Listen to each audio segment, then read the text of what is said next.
Chapter 19. Morning made a considerable difference in my general prospect of life, and brightened it so much that it scarcely seemed the same. What lay heaviest on my mind was the consideration that 6 days intervened between me and the day of departure, for I could not divest myself of a misgiving that something might happen to London in the meanwhile, and that, when I got there, it would be either greatly deteriorated or clean gone. Joe and Biddy were very sympathetic and pleasant when I spoke of our approaching separation, but they only referred to it when I did. After breakfast, Joe brought out my indentures from the press in the best parlor, and we put them in the fire, and I felt that I was free. With all the novelty of my emancipation on me, I went to church with Joe, and thought perhaps the clergyman wouldn't have read that about the rich man and the kingdom of heaven, if he had known all. After our early dinner, I strolled out alone, purposing to finish off the marshes at once, and get them done with. As I passed the church, I felt, as I had felt during service in the morning, a sublime compassion for the poor creatures who were destined to go there, Sunday after Sunday, all their lives through, and to lie obscurely at last among the low green mounds. I promised myself that I would do something for them one of these days, and formed a plan and outline for bestowing a dinner of roast beef and plum pudding, a pint of ale, and a gallon of condescension upon everybody in the village. If I had often thought before, with something allied to shame, of my companionship with a fugitive whom I had once seen limping among those graves, what were my thoughts on this Sunday, when the place recalled the wretch, ragged and shivering, with his felon iron and badge? My comfort was that it happened a long time ago, and that he had doubtless been transported a long way off, and that he was dead to me, and might be veritably dead into the bargain, and more low, wet grounds, no more dikes and sluices, no more of these grazing cattle, though they seemed, in their dull manner, to wear a more respectful air now, and to face round, in order that they might stare as long as possible at the possessor of such great expectations. Farewell, monotonous acquaintances of my childhood. Henceforth I was for London and greatness, not for Smith's work in general, and for you. I made my exultant way to the old Battery, and, lying down there to consider the question whether Miss Havisham intended me for Estella, fell asleep. When I awoke, I was much surprised to find Joe sitting beside me, smoking his pipe. He greeted me with a cheerful smile on my opening my eyes, and said, as being the last time, "Pip, I thought I'd faller. And Joe, I am very glad you did so." "Thank ye, Pip. You may be sure, dear Joe," I went on, after we had shaken hands, "that I shall never forget you." "No, no, Pip," said Joe in a comfortable tone. "I'm sure of that. Old chap. Bless you, it were only necessary to get it well round in a man's mind, to be certain on it. But it took a bit of time to get it well round. The change comes so uncommon plump, didn't it? Somehow, I was not best pleased with Joe's being so mightily secure of me. I should have liked him to have betrayed emotion, or to have said, "It does you credit, Pip," or something of that sort. Therefore, I made no remark on Joe's first head, merely saying as to his second, that the tidings had indeed come suddenly, but that I had always wanted to be a gentleman, and had often and often speculated on what I would do if I were one. "Have you, though?" said Joe. "Astonishing! It's a pity now, Joe," said I, "that you did not get on a little more, when we had our lessons here, isn't it?" "Well, I don't know," returned Joe. "I'm so awful dull. I'm only master of my own trade. It were always a pity, as I was so awful dull, but it's no more of a pity now than it was this day 12-month. Don't you see? What I had meant was, that when I came into my property, and was able to do something for Joe, it would have been much more agreeable if he had been better qualified for a rise in station." He was so perfectly innocent of my meaning, however, that I thought I would mention it to Biddy in preference, as when we had walked home and had had tea, I took Biddy into our little garden by the side of the lane, and, after throwing out in a general way for the elevation of her spirits, that I should never forget her, said I had a favor to ask of her, "And it is, Biddy," said I, "that you will not omit any opportunity of helping Joe on a little." "How helping him on?" asked Biddy, with a steady sort of glance. "Well, Joe is a dear good fellow. In fact, I think he is the dearest fellow that ever lived, but he is rather backward in some things. For instance, Biddy, in his learning and his manners. Although I was looking at Biddy as I spoke, and although she opened her eyes very wide when I had spoken, she did not look at me. Oh, his manners. Won't his manners do then? Asked Biddy, plucking a blackcurrant leaf. My dear Biddy, they do very well here. Oh, they do very well here? Interrupted Biddy, looking closely at the leaf in her hand. Hear me out, but if I were to remove Joe into a higher sphere, as I shall hope to remove him when I fully come into my property, they would hardly do him justice. And don't you think he knows that? Asked Biddy. It was such a very provoking question, for it had never in the most distant manner occurred to me, that I said, snappishly, Biddy, what do you mean? Biddy, having rubbed the leaf to pieces between her hands, and the smell of a blackcurrant bush has ever since recalled to me that evening in the little garden by the side of the lane, said, Have you never considered that he may be proud? Proud, I repeated, with disdainful emphasis. Oh, there are many kinds of pride, said Biddy, looking full at me and shaking her head. Pride is not all of one kind. Well, what are you stopping for? Said I. Not all of one kind, resumed Biddy. He may be too proud to let anyone take him out of a place that he is competent to fill, and fills well and with respect. To tell you the truth, I think he is, though it sounds bold in me to say so, for you must know him far better than I do. Now, Biddy, said I am very sorry to see this in you. I did not expect to see this in you. You are envious, Biddy, and grudging. You are dissatisfied on account of my rise in fortune, and you can't help showing it. If you have the heart to think so, returned Biddy, say so. Say so over and over again if you have the heart to think so. If you have the heart to be so, you mean, Biddy, said I, in a virtuous and superior tone. Don't put it off upon me. I am very sorry to see it, and it's a bad side of human nature. I did intend to ask you to use any little opportunities you might have after I was gone, of improving dear Joe. But after this I ask you nothing. I am extremely sorry to see this in you, Biddy. I repeated. It's a bad side of human nature. Whether you scold me or approve of me, returned poor Biddy, you may equally depend upon my trying to do all that lies in my power, here, at all times. And whatever opinion you take away of me, shall make no difference in my remembrance of you. Yet a gentleman should not be unjust neither, said Biddy.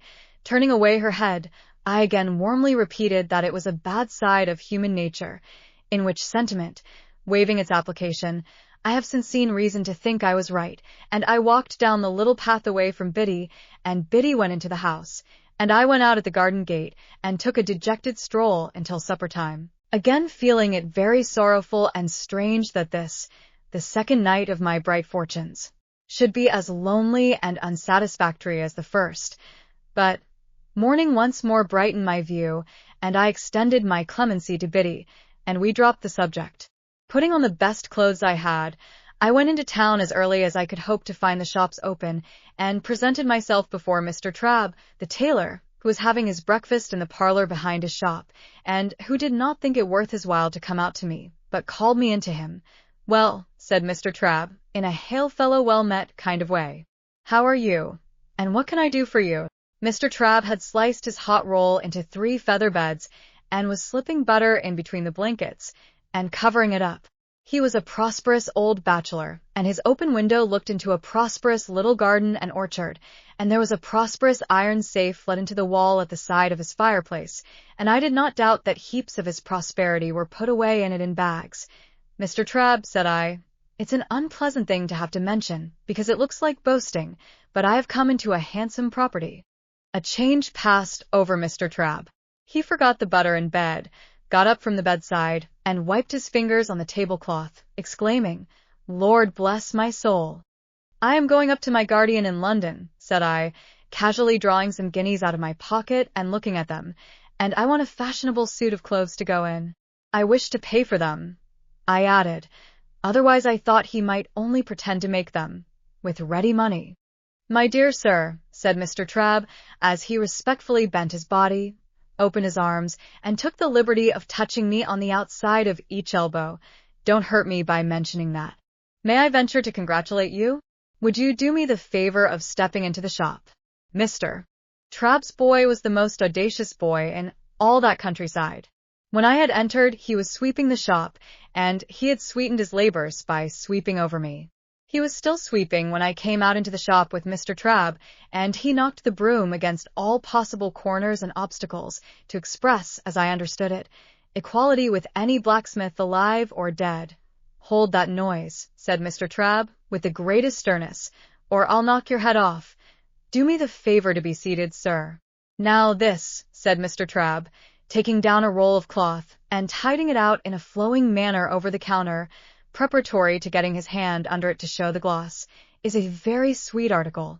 I can recommend it for your purpose, sir, because it really is extra super.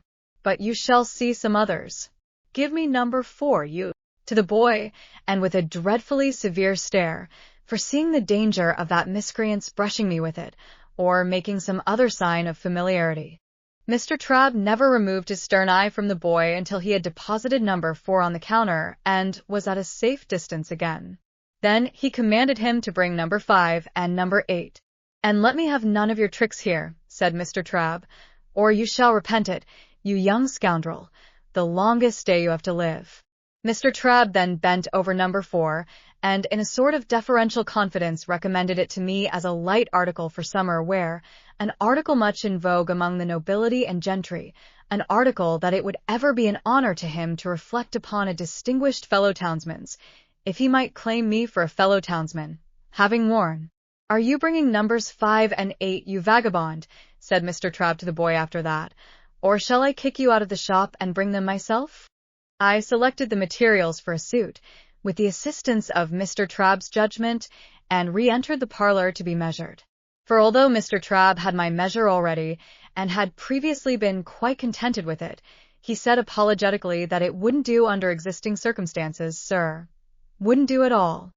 So, Mr. Trabb measured and calculated me in the parlor, as if I were an estate and he the finest species of surveyor, and gave himself such a world of trouble that I felt that no suit of clothes could possibly remunerate him for his pains. When he had at last done, and had appointed to send the articles to Mr. Pumblechook's on the Thursday evening, he said, with his hand upon the parlor lock, I know, sir, that London gentlemen cannot be expected to patronize local work, as a rule, but if you would give me a turn now and then in the quality of a townsman, I should greatly esteem it. Good morning, sir, much obliged, door. The last word was flung at the boy, who had not the least notion what it meant. But I saw him collapse as his master rubbed me out with his hands, and my first decided experience of the stupendous power of money was that it had morally laid upon his back. Trabb's boy. After this memorable event, I went to the hatters and the bootmakers and the hosiers, and felt rather like Mother Hubbard's dog whose outfit required the services of so many trades. I also went to the coach office and took my place for 7 o'clock on Saturday morning. It was not necessary to explain everywhere that I had come into a handsome property, but whenever I said anything to that effect, it followed that the officiating tradesman ceased to have his attention diverted through the window by the high street, and concentrated his mind upon me. When I had ordered everything I wanted, I directed my steps towards Pumblechook's, and, as I approached that gentleman's place of business, I saw him standing at his door. He was waiting for me with great impatience. He had been out early with the chaise cart, and had called at the forge and heard the news. He had prepared a collation for me in the Barnwell parlor, and he too ordered his shopman to come out of the gangway as my sacred person passed. My dear friend, said Mr. Pumblechook, taking me by both hands, when he and I and the collation were alone, I give you joy of your good fortune. Well deserved. Well deserved. This was coming to the point, and I thought it a sensible way of expressing himself. To think, said Mr. Pumblechook, after snorting admiration at me for some moments, that I should have been the humble instrument of leading up to this, is a proud reward. I begged Mr. Pumblechook to remember that nothing was to be ever said or hinted on that point. My dear young friend, said Mr. Pumblechook, if you will allow me to call you so, I murmured certainly, and Mr. Pumblechook took me by both hands again, and communicated a movement to his waistcoat, which had an emotional appearance, though it was rather low down. My dear young friend, rely upon my doing my little all in your absence, by keeping the fact before the mind of Joseph. Joseph, said Mr. Pumblechook, in the way of a compassionate adjuration. Joseph! Joseph! Thereupon he shook his head and tapped it, expressing his sense of deficiency in Joseph. But, my dear young friend, said Mr. Pumblechook, you must be hungry. You must be exhausted. Be seated. Here is a chicken head round from the boar, here is a tongue head round from the boar, here's one or two little things head round from the boar, that I hope you may not despise. But do I, said Mr. Pumblechook, getting up again the moment after he had sat down, see afore me, him as I ever sported with in his times of happy infancy? And may I? This may I meant might he shake hands? I consented, and he was fervent, and then sat down again. Here is wine, said Mr. Pumblechook. Let us drink, thanks to fortune, and may she ever pick out her favorites with equal judgment. And yet I cannot, said Mr. Pumblechook, getting up again, see afore me one, and likewise drink to one, without again expressing, may I?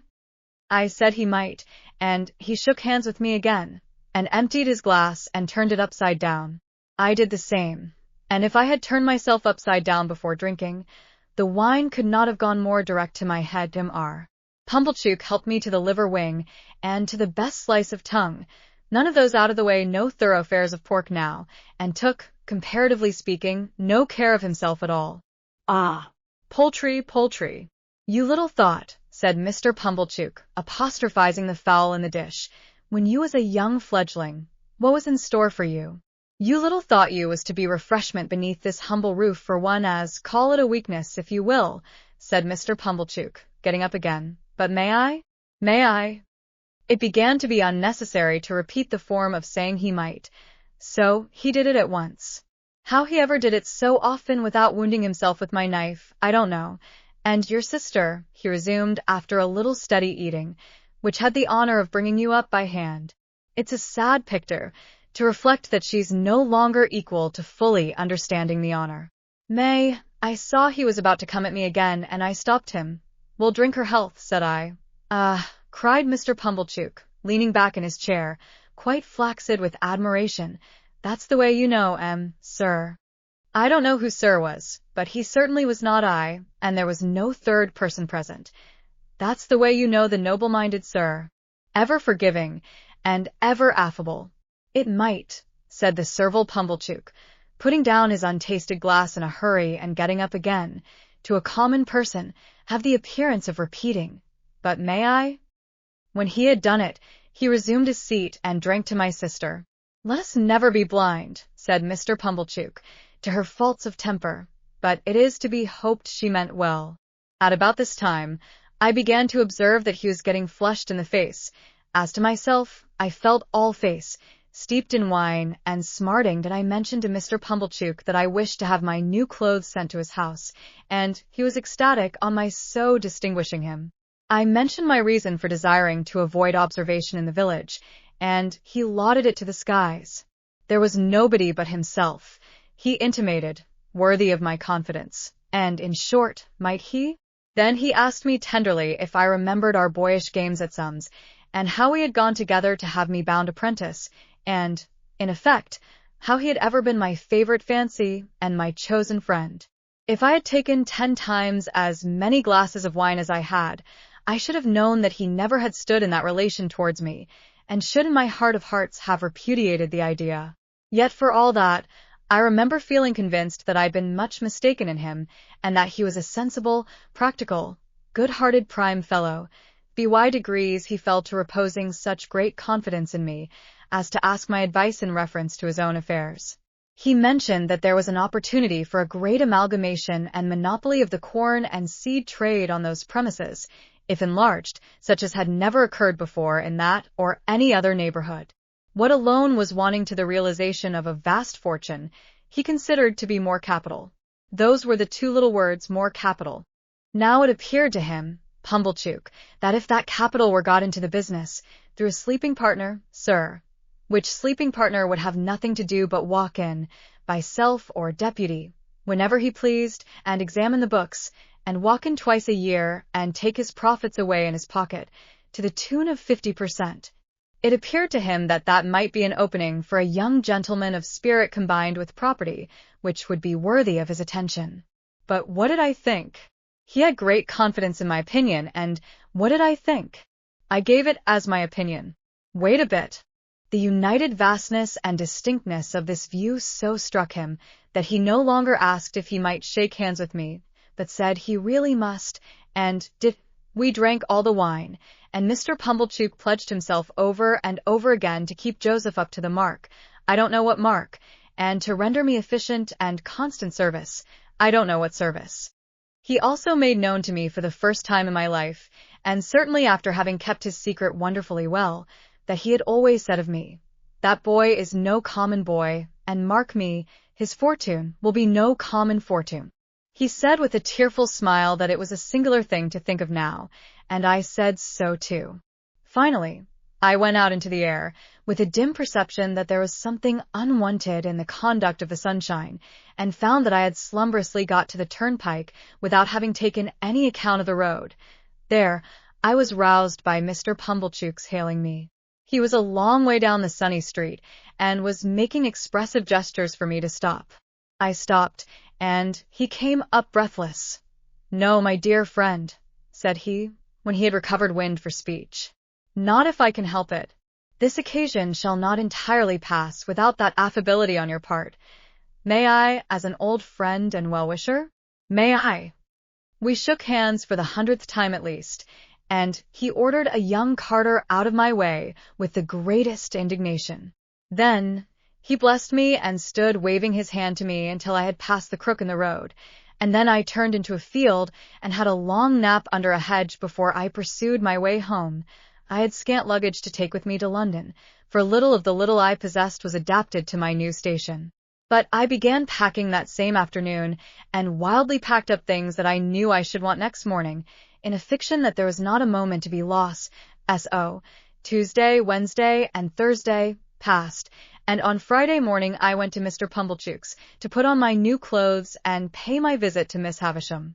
Mr. Pumblechook's own room was given up to me to dress in, and was decorated with clean towels expressly for the event. My clothes were rather a disappointment, of course. Probably every new and eagerly expected garment ever put on since clothes came in fell a trifle short of the wearer's expectation. But after I had had my new suit on some half an hour, and had gone through an immensity of posturing with Mr. Pumblechook's very limited dressing-glass, in the futile endeavor to see my legs, it seemed to fit me better. It being market morning at a neighboring town some 10 miles off, Mr. Pumblechook was not at home. I had not told him exactly when I meant to leave, and was not likely to shake hands with him again before departing. This was all as it should be, and I went out in my new array, fearfully ashamed of having to pass the shopman, and suspicious after all that I was at a personal disadvantage, something like Joe's in his Sunday suit. I went circuitously to Miss Havisham's by all the back ways, and rang at the bell constrainedly, on account of the stiff, long fingers of my gloves. Sarah Pocket came to the gate, and positively reeled back when she saw me so changed. Her walnut-shell countenance likewise turned from brown to green and yellow. "You," said she. "You? Good gracious! What do you want?" "I am going to London, Miss Pocket," said I, "and want to say good-bye to Miss Havisham." I was not expected, for she left me locked in the yard, while she went to ask if I were to be admitted. After a very short delay, she returned and took me up, staring at me all the way. Miss Havisham was taking exercise in the room with the long spread table, leaning on her crutch stick. The room was lighted as of yore, and at the sound of our entrance, she stopped and turned. She was then just abreast of the rotted bride cake. "Don't go, Sarah," she said. "Well, Pip, I start for London, Miss Havisham, tomorrow." I was exceedingly careful what I said, and I thought you would kindly not mind my taking leave of you. "This is a gay figure, Pip," said she, making her crutch stick play round me, as if she, the fairy godmother who had changed me, were bestowing the finishing gift. "I have come into such good fortune since I saw you last, Miss Havisham," I murmured, "and I am so grateful for it, Miss Havisham." I, said she, looking at the discomfited and envious Sarah, with delight. "I have seen Mr. Jaggers." "I have heard about it, Pip. So you go tomorrow?" "Yes, Miss Havisham." And you are adopted by a rich person? Yes, Miss Havisham. Not named. No, Miss Havisham. And Mr. Jaggers is made your guardian? Yes, Miss Havisham. She quite gloated on these questions and answers. So keen was her enjoyment of Sarah Pocket's jealous dismay. Well, she went on, you have a promising career before you. Be good, deserve it, and abide by Mr. Jaggers's instructions. She looked at me, and looked at Sarah, and Sarah's countenance wrung out of her watchful face a cruel smile. Goodbye, Pip. You will always keep the name of Pip, you know. Yes, Miss Havisham. Goodbye, Pip. She stretched out her hand, and I went down on my knee and put it to my lips. I had not considered how I should take leave of her. It came naturally to me at the moment to do this. She looked at Sarah Pocket with triumph in her weird eyes, and so I left my fairy godmother, with both her hands on her crutch stick, standing in the midst of the dimly lighted room beside the rotten bride cake that was hidden in cobwebs. Sarah Pocket conducted me down, as if I were a ghost who must be seen out. She could not get over my appearance, and was in the last degree confounded. I said, "Goodbye, Miss Pocket," but she merely stared, and did not seem collected enough to know that I had spoken. Clear of the house, I made the best of my way back to Pumblechook's, took off my new clothes, made them into a bundle, and went back home in my older dress, carrying it, to speak the truth, much more at my ease too, though I had the bundle to carry. And now, those 6 days which were to have run out so slowly, had run out fast and were gone, and tomorrow looked me in the face more steadily than I could look at it. As the 6 evenings had dwindled away, to 5, to 4, to 3, to 2, I had become more and more appreciative of the society of Joe and Biddy. On this last evening, I dressed myself out in my new clothes for their delight, and sat in my splendor until bedtime. We had a hot supper on the occasion, graced by the inevitable roast fowl, and we had some flip to finish with. We were all very low, and none the higher for pretending to be in spirits. I was to leave our village at 5 in the morning, carrying my little hand portmanteau, and I had told Joe that I wished to walk away all alone. I am afraid, sore afraid, that this purpose originated in my sense of the contrast there would be between me and Joe, if we went to the coach together. I had pretended with myself that there was nothing of this taint in the arrangement, but when I went up to my little room on this last night, I felt compelled to admit that it might be so, and had an impulse upon me to go down again and entreat Joe to walk with me in the morning. I did not. All night there were coaches in my broken sleep, going to wrong places instead of to London, and having in the traces now dogs, now cats, now pigs, now men, never horses. Fantastic failures of journeys occupied me until the day dawned, and the birds were singing.